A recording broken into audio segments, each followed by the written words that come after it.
Block হবে ইনশাআল্লাহ।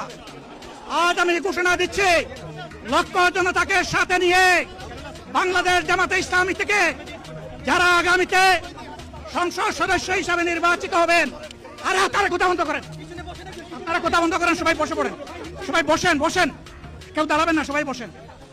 যদি আল্লাহর ইচ্ছায় জনগণের ভালোবাসায় বাংলাদেশ জামাতে ইসলামী থেকে সংসদ সদস্যরা নির্বাচিত হয়ে সরকার গঠন করেন, তাহলে কোনো এমপি, কোনো মন্ত্রী আগামীতে সরকার কিন্তু প্লট গ্রহণ করবে না।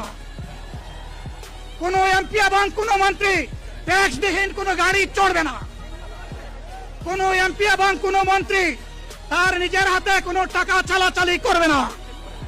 কোনো এমপি এবং কোনো মন্ত্রী যদি তার নির্দিষ্ট কোনো কাজের জন্য বরাদ্দ পেয়ে থাকেন, কাজ শেষ হওয়ার সাথে সাথে বাংলাদেশের 18 কোটি মানুষের কাছে তারা তার প্রতিবেদন তুলে ধরতে বাধ্য হবে।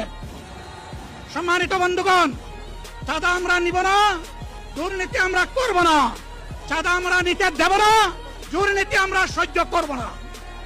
এই বাংলাদেশটাই আমরা দেখতে চাই। যুবকদেরকে আমরা স্পষ্ট ভাষায় বলতে চাই, বন্ধুগণ, তোমাদের সাথে আমরা আছি। আমি